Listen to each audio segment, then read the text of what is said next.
हम लोग इसके लिए हाई कोर्ट जा रहे हैं। सारी तैयारी पूरी हो गई है।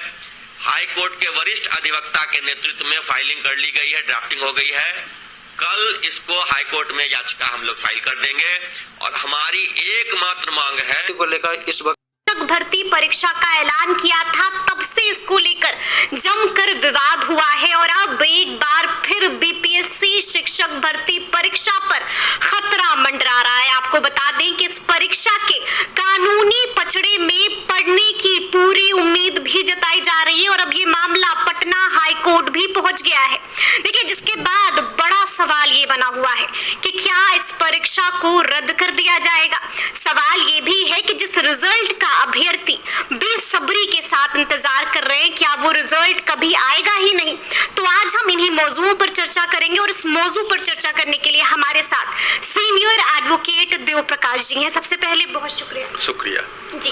जैसा कि मैंने शुरू में ही कहा कि अब इस बीपीएससी शिक्षक भर्ती परीक्षा पर एक बार फिर से खतरा मंडरा रहा है। तो सबसे पहले तो हम आपसे जानना चाहेंगे कि आखिर मामला क्या है, क्यों पटना हाई कोर्ट ये मामला पहुंच गया है। देखिए, बिहार का दुर्भाग्य है, जब भी कोई भर्ती शुरू होती है, चाहे पुलिस कांस्टेबल की हो, दरोगा की हो या शिक्षक की हो, शिक्षक की बृहद पैमाने पर हो रही है, तब इस ढंग की बातें आ जाती हैं।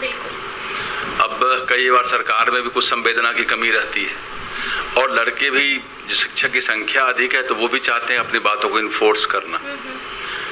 तो इस ढंग से इसमें कुछ विसंगति हो भी सकती है कि हो इसमें।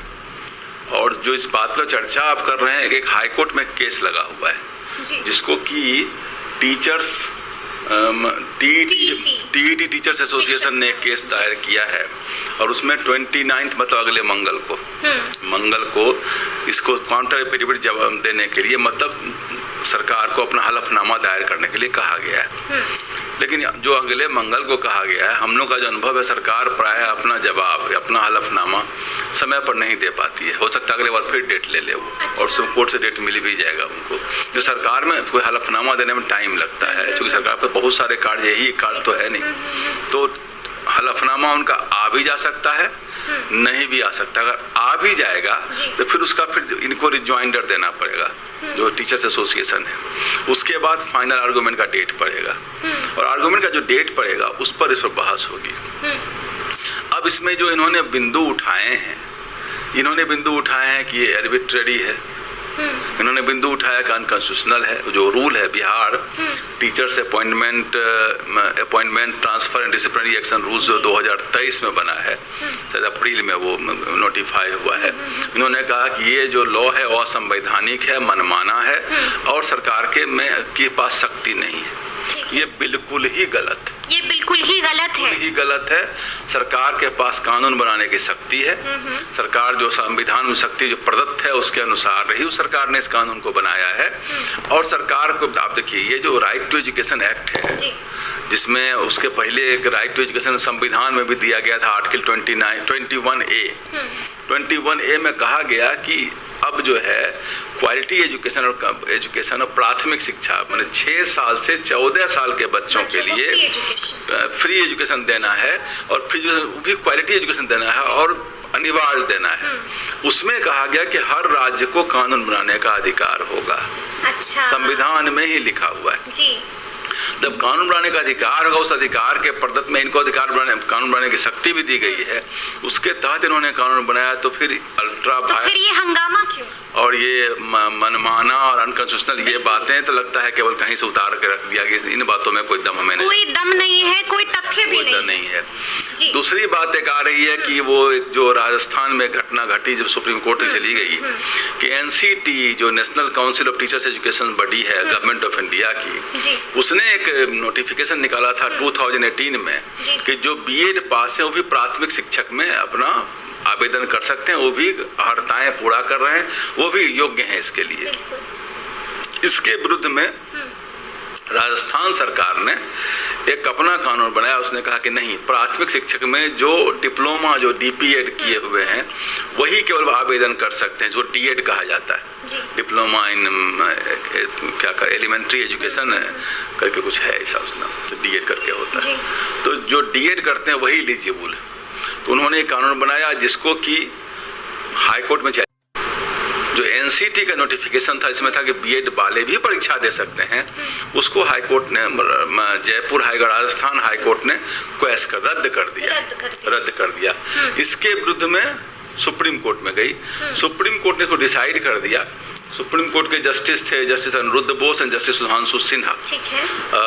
11 अगस्त 2023, 11 अगस्त 2023 को उन्होंने डिसाइड कर दिया। उन्होंने कहा कि नहीं, प्राथमिक शिक्षा को पढ़ाने का जो शिक्षक प्रशिक्षण का जो पाठ्यक्रम है और जो बीएड का है, दोनों डिफरेंट है। उसमें जो पाठ्यक्रम है, उस पाठ्यक्रम में साइकोलॉजिकल पार्ट है, क्योंकि 6 साल के 14 साल के बच्चे को पढ़ाने की जो उसमें कोर्स कम पढ़ाना है, साइकोलॉजी ज़्यादा देखना है। 14 साल से ऊपर के जो बच्चे होते हैं वो थोड़ा मैच्योर हो जाते हैं, उसमें सिलेबस और पढ़ाई की बात ज़्यादा होती है। जब बीएड वाले को दूसरे ढंग की ट्रेनिंग दी गई है और इनको जैसे किसी को साइकिल चलाने की ट्रेनिंग दी गई है तो मोटरसाइकिल कैसे चला लेगा, और मोटरसाइकिल चलाने की ट्रेनिंग दे दी गई है तो वो गाड़ी कैसे चला लेगा, और गाड़ी चलाने की ट्रेनिंग दे दी गई तो ट्रक कैसे चलाएगा, ट्रक से तो हवाई जहाज कैसे उड़ा लेगा। तो इस ढंग की बातें हैं कि उन्होंने कहा लेकिन अब एक आदमी हो सकता है साइकिल से लेकर के गाड़ी तक चला अलग बात है, लेकिन वो उनकी जो कागज जो डॉक्यूमेंट अगर वो मान लीजिए डीएड भी किए हुए और बीएड भी किए तो वो तो दे सकते हैं।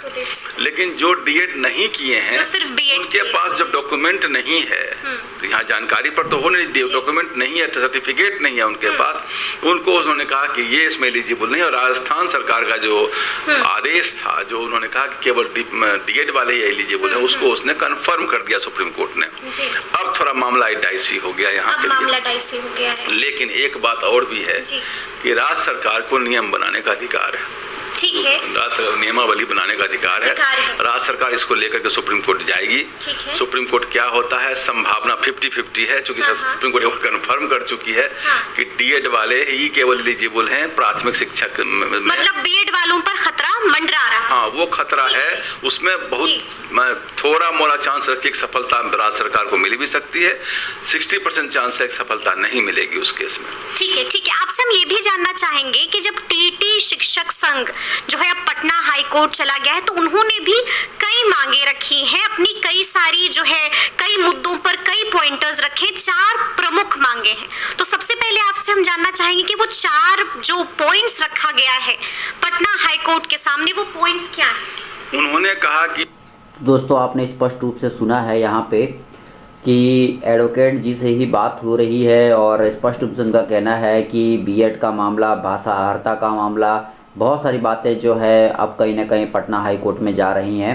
क्योंकि जब फॉर्म भरा गया था तो उस टाइम पे जब नोटिफिकेशन निकाला गया था तो नियम कानून कुछ और था, उसके बाद तुरंत जो है वो नियम को बदल दिया गया। तो दोस्तों देखते हैं क्या कुछ होता है। फिलहाल पटना हाई कोर्ट से अपडेट है। इस वीडियो में इतना ही। धन्यवाद दोस्तों। जय हिंद, जय भारत।